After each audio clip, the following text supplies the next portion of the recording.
There's the post from the moment that Robert Saleh returns to the 49ers after a brief respite as head coach of the Jets.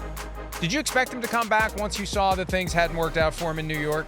No, I don't know what I expected. It was one of those things where I was watching it all unfold. I'm like, please, Saleh, just come back home.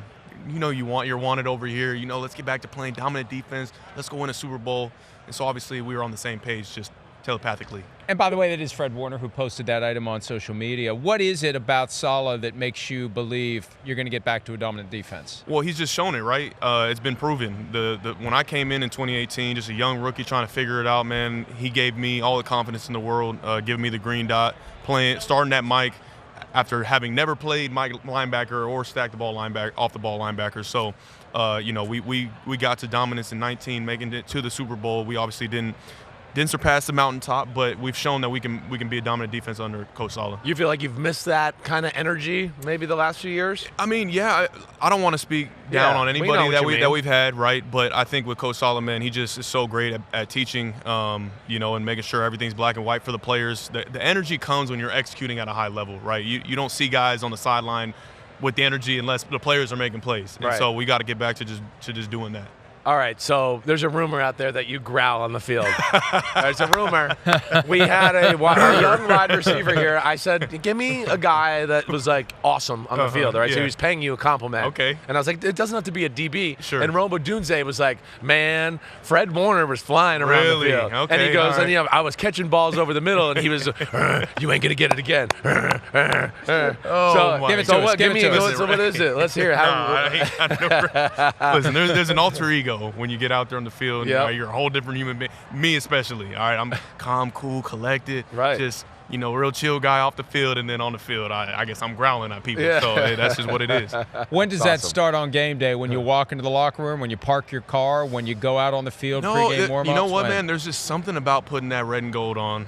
I always walk in. It doesn't matter if it's year 1, year 7. I walk in there, man. I see my pads with the 54 on it with that red and gold, and I always take them out just to look at them right before the game starts. Like before I put it on, I'm like, I just can't believe that I'm a 49er in the NFL. Like it's unbelievable. And so, but then I put that thing on. It's like, yeah, I'm him now. You know what I'm saying? Like there's that flip that is switched, but it's a dream come true. We just had Kittle on here, right? You know I'm a 49er fan because you're a coach and you guys. Where do you kind of feel like the year you started to go, wait, it's going the wrong way, or we don't have the magic we had the last few years? I don't know if that moment never came until late, honestly, because we have had those seasons where we get off to a slow start, or we have a hot start, but then there's a lull in the middle of the season.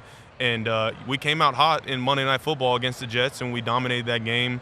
We lost 2 tough road games against Minnesota and the Rams. Right. But that was not abnormal for us. It was like, all right, boom, we come back home, we win against the Patriots, and we're just trying to find our groove all season long. And we kept thinking, like, all right, this is the game where we get back on track. We're going to win this game, go on a run, not lose another game. And that moment just never came, right? It was just, like, so weird. It was a weird feeling. All the injuries we dealt with at key spots and positions, it was just an odd year. And injuries are never an excuse, but it's a reality. When you have your best players at key positions go out and the next man goes up, the next man's there for a reason. And the guy who got injured brings it a little bit more, and you get to a critical mass, and it reminded me of 2020. Exactly. We had a lot of injuries early on, and then that just kind of sets the tone, and that's it. Yeah, exactly. And I love that you mentioned that. It is not an excuse, and I hate using it as an excuse, but the more I've kind of taken a step back to look at the season, I'm like, well, how do you overcome a lot of these things? You have the best player in football, Christian McCaffrey, Trent Williams goes down, Brandon Ayuk goes down. You lose your starting D tackle and Javon Hargrave, he goes down with the torn tricep. Like these are things that are hard to overcome. Can it be done? Absolutely. You see the Detroit Lions, they lost just about everybody on their defense, right? It was insane the fact that they were able to continue to keep going, but at some point it catches up with you, which you saw. So it's tough, man. We'll get these guys back and get back to work this offseason. There's a difference between third stringer and first stringer. It's next man up, sure. It but is the NFL. Difference. It is the NFL. Right, yes. Right. I feel like you're the quarterback of a defense. You're the perfect guy to answer and give us the scouting report on Mahomes and Hurts. You've had a lot of experience over the last few years playing. Tell us, what you got to do, strengths and weaknesses of them that kind of jump out. Well, Patrick Mahomes, not a lot of weaknesses there, right? The guy just figures it out. I think the perfect word to describe him is just unorthodox. There's a lot of words to describe him, dominant, Hall of Famer, but unorthodox, because the way that you have to prepare for this guy is different from everybody else in the league. You watch him on tape and you're like, okay, like, so he does this time, but then in other times he doesn't do this, and it's like, you got to continue to keep playing him, and he'll give you opportunities, right? He'll throw you interception. He threw an interception in both times we played him in the Super Bowl. Right. But for whatever, he just has such short-term memory, like where it's like, man, forget that play, I'm on to the next. And he wins those key moments in the fourth quarter when you need it most, and that's what's made him special. Jalen Hurts, phenomenal quarterback as well. Obviously, what he can do with his legs and then throwing it to outstanding players on the outside, and A.J. Brown, Devontae Smith. But boy, Saquon Barkley. Yeah, boy. Right. You just feed him about 30, 40 times, you're going to have success. Yeah. When you played Hurts, your guys' thing was keep him in the pocket, right? Yeah. That was kind of the mantra of the game. Right. Don't let him escape the pocket, because as soon as he gets outside the pocket, he's able to create and use his legs. You don't want to let him do that. But also, you don't want to just give him all the time in the world in the pocket either, because if he is able to find those guys on the outside, watch out. Yeah, they're dangerous. When you're dealing with Mahomes and the play that's called breaks down and he starts running around with his hair on fire, somebody was telling us this week that there's really nothing from the film that you can pick up to predict what he's going to do next. So as a defender, what do you do when you see him slip into that mode where, you know, they're doing the old Harlem Globetrotters music and he's running around and nobody can catch him? Like, what do you do? Yeah. You got to just keep going, man. It takes everyone, because you talk about it all week. It's like, all right, he's going to escape. He's going to try to create. The guys in the back end, you plaster your coverage. You find a man and stay on him. And then D-line, you got to make sure you keep your rush lane integrity to make sure you're keeping him somewhat contained. Wait till he crosses the line of scrimmage, because you don't want to come up out of your coverage to go get him, and then all of a sudden he's dunking a pass to somebody. Don't hit him late. Don't hit him out of bounds. He's going to slow up out of, like, all these little things that just are so mentally, like, draining on you in a game that you're not usually worrying about for other players. So we talk about him a lot. Is there a moment in your head when you're playing Mahomes and you go, like, because we're talking about the Eagles this week, and they've been through what you guys have. They lost in a Super Bowl where they were winning. Yeah. Is there a moment when you're playing him late in the game where you're a little bit like, oh, shit, here we go again? Like, does that creep into you? Even a strong, mental, tough guy like yourself. Yeah. You know, you would love to say no, but at the same time, you always have the utmost confidence in yourself and in your team to get it done, to be the one that's going to, that's going to hold this guy. And, I mean, we did for 4 quarters. Obviously, it went to overtime. There was a moment on that last drive when we had to be out there and they needed a field goal to tie it to get to overtime. And he was marching them down the field to get exactly what they needed.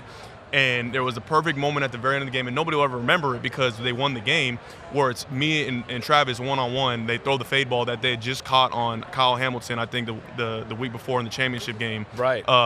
And I knock it away and make sure that they don't score that touchdown and win the game. Right. And so, like, that gets forgotten because they end up going down and winning it. But we were so drained. I mean, such an emotional dump, like losing Dre Greenlaw in that game. Yeah.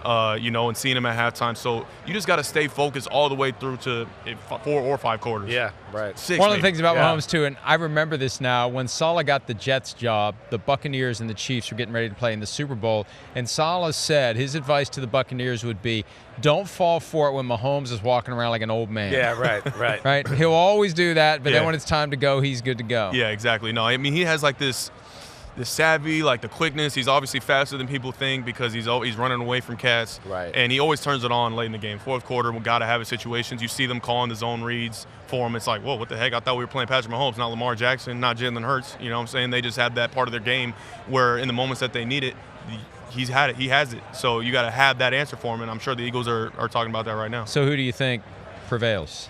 I've said the last 2 days, man, that both teams lose. The first time in NFL history.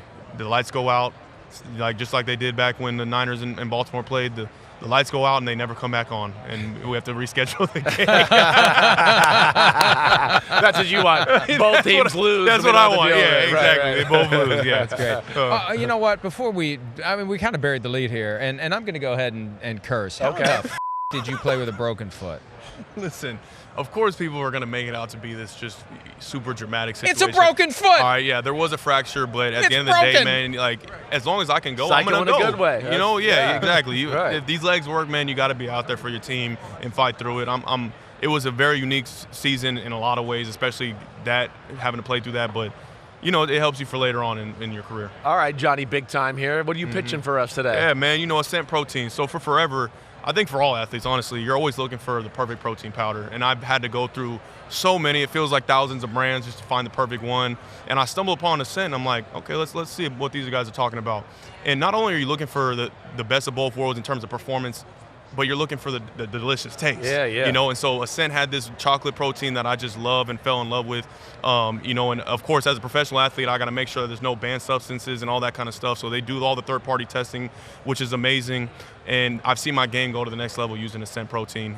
You know, it's helped me to recover, obviously build muscle, and do what I do best on the field. Are you just an after the workout protein guy, or are you a guy that's like in the morning, after the workout, maybe at night? All day. Yeah. All day. Morning, night, doesn't matter. Like, because I'm always trying to make sure I'm hitting those marks in my protein goals, and it makes it easy when you just got a scoop of it, boom, you put in whatever you got. Yeah, right. Are you one of those players? I think you come off to me as like you need to watch your weight a little bit. You have to because you run so much. That's right. You're pretty cut up. Well, hey, we appreciate it, man. Thank you. You got to keep your weight on a little. I've always had to try to look at it. You know, I think as you get older, the weight starts to stick a little bit, it better. Does. You know what I'm saying? But especially early on, having to keep the weight up, man, it was crucial. So the protein is a big part of that. Yeah. You know, next year we got the game. Next year, I think they're playing the game in the stadium. We'll be in your hometown. You'll be here watching us. Putting the red and gold on in your locker room. I hope so. I hope so. You come when you're in the pregame for the Super Bowl next year and you see us on the sidelines. I'll come say what's up. Don't just hit him. Okay. And then I'll laugh. Growl. If you growl, I don't care. Just not even a hit. Just He'll growl. throw me a pass.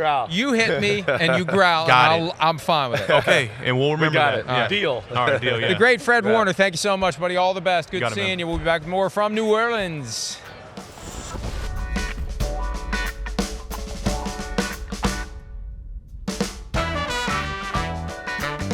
Hi, it's Mike Florio. Thanks for watching PFT on YouTube. Hit subscribe for the latest news and analysis from Pro Football Talk.